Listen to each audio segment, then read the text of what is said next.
기도하시겠습니다. 내가 하나님의 아들의 이름을 믿는 너희에게 이것을 쓴 것은 너희로 하여금 너희에게 영생이 있음을 알게 하려 함이라. 거룩하신 하나님, 주님의 은혜와 도우심 감사합니다. 연약해지는 저희들의 삶과 인생 가운데 하나님의 은총과 은혜를 내리시고 주의 이름을 믿는 믿음의 삶의 복과 은혜를 더하옵소서. 치료하시며 회복시키시며 온전케 하시며 쓰러지지 않게 하옵소서. 성령님의 은혜로 세우시고 이 시간 말씀 가운데 함께 하옵소서. 예수 그리스도 이름으로 기도합니다. 아멘.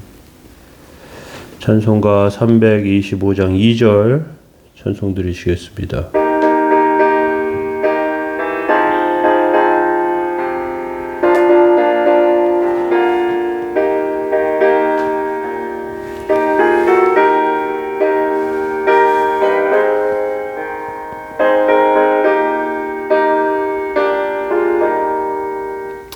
이 세상 사는 동안에 주 이름 전파하면서 무한한 복락 주시듯 예수를 위해 삽시다. 날마다 주를 섬기며 언제나 주를 기리고 그 사랑 안에 살면서 단기로 하지 맙시다. 아멘. 시편 73편 4절에서 16절까지 보시겠습니다. 그들은 죽을 때에도 고통이 없고 힘이 강건하며 사람들이 당하는 고난이 그들에게는 없고 사람들이 당하는 재앙도 그들에게는 없나니 그러므로 교만이 그들의 목걸이요 강포가 그들의 옷이며 살찜으로 그들의 눈이 솟아나며 그들의 소득은 마음의 소음보다 많으며 그들은 능욕하며 악하게 말하며 높은 데서 거만하게 말하며 그들의 입은 하늘에 두고 그들의 혀는 땅에 두루 다니도다. 그러므로 그의 백성이 이리로 돌아와 잔에 가득한 물을 다 마시며 말하기를 하나님이 어찌 알랴 지존자에게 지식이 있으랴 하는도다. 볼지어다 그들은 악인들이라도 항상 평안하고 재물은 더욱 불어나도다. 내가 내 마음을 깨끗하게 하며 내 손을 씻어 무죄하다 한 것이 실로 헛되도다. 나는 종일 재난을 당하며 아침마다 징벌을 받았도다. 내가 스스로 이르기를 내가 그들처럼 말하리라 하였더라면 나는 주의 아들들의 세대에 대하여 악행을 행하였으리이다. 내가 어쩌면 이를 알까 하여 생각한즉 그것이 내게 심한 고통이 되었더니 하나님의 성소에 들어갈 때야 그들의 종말을 내가 깨달았나이다. 아멘. 17절까지 읽었습니다. 시편 73편은 하나님께 가까이 라는 제목으로 말씀 나누고 있고요. 그리고 첫 번째 말씀으로 자포자기에 빠질 뻔한 사람에게 하나님께서 주시는 그 은혜를 그곳에서 벗어나기를 위해서 말씀을 나눴고 오늘은 하나님을 이해하지 못하는 상황에 대해서 한번 살펴보기를 원합니다. 악한 자가 비참하고 가난하고 그렇게 되어야 되는데 그런 경우도 많지만 그렇지 않은 경우도 상당히 많습니다. 하나님을 믿지 않는 자들이 악하고 교만하게 살면서 끝까지 불을 유지하는 경우가 많이 있습니다. 그들이 이렇게 살다가 죽음을 맞이합니다. 시편 기자는 이 세상에서 악한 방법으로 살아가는 자가 성공하는 자가 일시적으로 부자가 될지는 모르지만 결국 하나님이 그들을 치셔서 비참하게 될 것이라고 생각했습니다. 그런데 삶을 통해서 또 인생과 생활의 그런 모든 부분을 통해서 발견하는 것은 하나님의 그 주시는 은혜 가운데 풍성하게 되는 사람들이 많지만 그렇지만 또 어려움 가운데 사는 사람들도 많거든요. 또 세상의 교만한 방법으로 성공하는 사람들이 죽기 전에 망할 줄 알았는데 정반대로 죽을 때까지 잘 살고 장수하면서 복을 누리는 경우가 많은 거죠. 하나님께서 주시는 복, 하나님의 복과 은혜, 축복, 하나님께서 내린 강복, 그 안에서 정말 사는 사람, 세상 사람들을 부러워할 이유가 하나도 없지만 인간적인 생각, 인간적인 모습 가운데 보면 부러워집니다. 4절과 5절에 이렇게 되어 있어요. 그들은 죽을 때에도 고통이 없고 그 힘이 강건하며 사람들이 당하는 고난이 그들에게는 없고 사람들이 당하는 재앙도 그들에게는 없나니 이렇게 되어 있습니다. 우리가 교만 속에 잘 사는 사람들을 보면서 그들이 재앙을 당하면 속이 시원할 것 같아요. 그런 사람들보다 바른 신앙을 가졌고 끝끝내 바른 길을 가면 그것이 드러나고 나타나야 되는데 어떤 면에서 보면 하나님의 백성들이 너무 억울한 일을 당하는 경우가 많다는 거죠.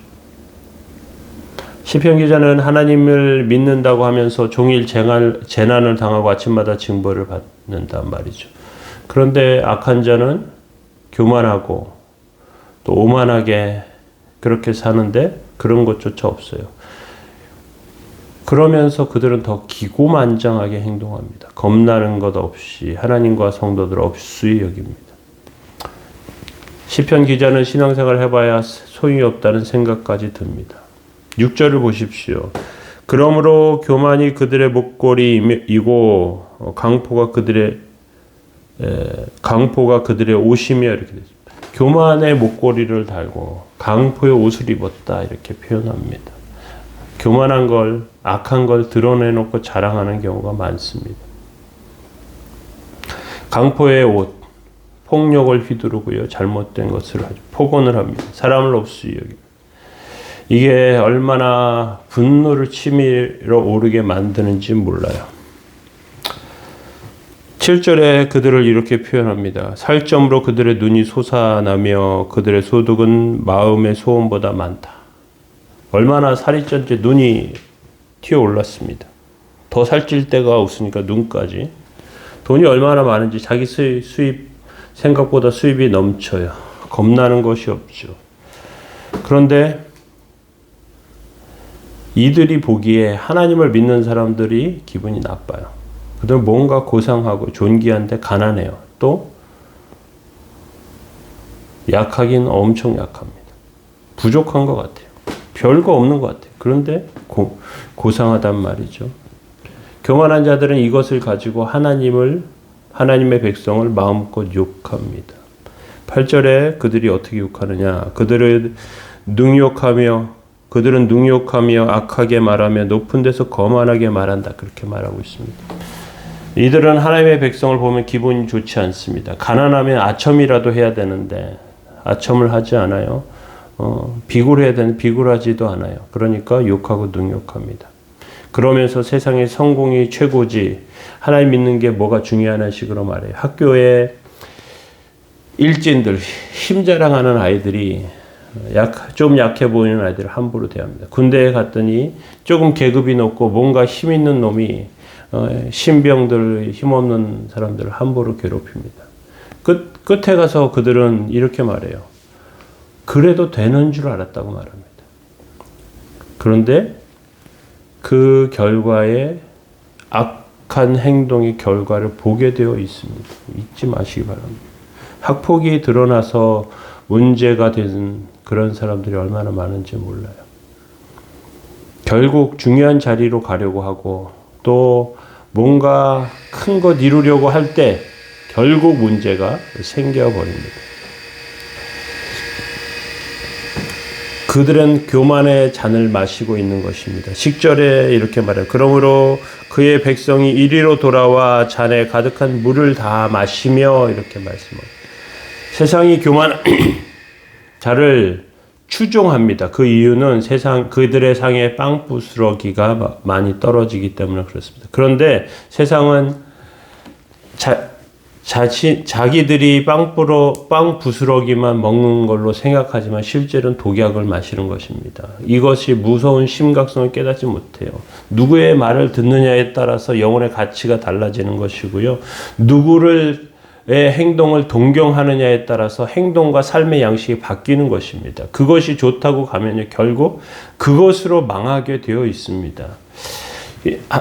성경에 보면 술 취하지 말라, 이는 방탕한 것이 성령의 충만을 받으라, 이렇게 되어 있습니다. 술 마시는 것 안 마시는 것보다 더 중요한 의미가 거긴 들어있는데요. 그것이 무엇이냐 하면 술 취한다는 건 술에 지배받는다는 뜻이에요. 성령 충만하다는 것과 취하다는 것을 같은 동의어로 사용하고 있어요. 그것은 무슨 뜻이냐 하면 내가 어떤 것에 사로잡혀서 살면 하나님을 사로잡히는 하나님의 뜻에 하나님에게 붙잡혀서 사는 것과 내가 사로잡혀 사는 것이 그것이 우리 삶을 나타내고 드러나게 한다는 것입니다. 하나님께 사로잡혀 성령 충만하게 사는 것과 술에 지배받아 사는 것 또는 세상에 지배받아 사는 것, 어떤 것에 무슨 요즘은 가스라이팅이라는 단어를 쓰는데 어떤 것에 지배받아 사는 것, 그것과 하나님의 뜻에 붙잡혀 사는 것이 비교되는 것입니다. 어떤 것을 따라 살겠습니까? 세상의 교만함과 거짓된 것, 그것에 사로잡혀 살겠습니까? 약하게 살더라도 그 빵부스러기에 목숨을 걸고 살겠습니까? 그건 망하는 겁니다. 그건 세상에 사로잡혀 사는 거예요. 그것 때문에 결국 무너지게 되는 것입니다. 우리는 이것을 잊지 말아야 합니다. 그래서 하나님의 뜻 안에 온전히 서는 것이 무엇인지 기억하며 서야 합니다. 이것을 다음 말씀에 살펴볼 것이지만 17절에 보면 하나님의 성소에 들어갈 때야 그들의 종말을 내가 깨달았다, 이렇게 말하고 있습니다. 그 전까지 생각할 때는 그들이 잘 되는 것이 너무 내게 고통이 되었고 너무 아픔이 되었지만 하나님의 주의 아들들의 세대에 대하여 악행을 하는 것, 이런 것들을 보면서 괴로웠지만 그들의 결국을 알게 되니까 하나님의 뜻이 이것이구나. 하나님께서 그들의 선택이 어떤 결과를 가져올지 보여주고 계시는 것입니다. 우리는 이것을 잊지 마시기 바랍니다. 하나님의 뜻에 사로잡혀 사는 백성들 다 되시길 예수님의 이름으로 축원합니다. 기도하시겠습니다. 내가 하나님의 아들의 이름을 믿는 너희에게 이것을 쓴 것은 너희로 하여금 너희에게 영생이 있음을 알게 하려 함이라. 거룩하신 주님, 주께서 저희들의 삶에 영생을 주시고 은혜를 내리시는 것 감사드립니다. 주의 뜻과 은혜 아래 넘어지지 않게 하여 주시고 온전케 하여 주셔서 하나님의 역사와 은혜와 능력으로 살도록 주님 붙잡아 주옵소서. 오늘도 주의 도우심과 은혜 아래 승리하는 삶이 되게 하옵소서. 함께 하시고 지키시기 원합니다. 예수님의 이름으로 기도합니다. 아멘. 주님의 도우심과 은혜를 생각하며 함께 기도하시면 좋겠습니다. 주님께 사로잡히시는 한 날 되시기 바랍니다.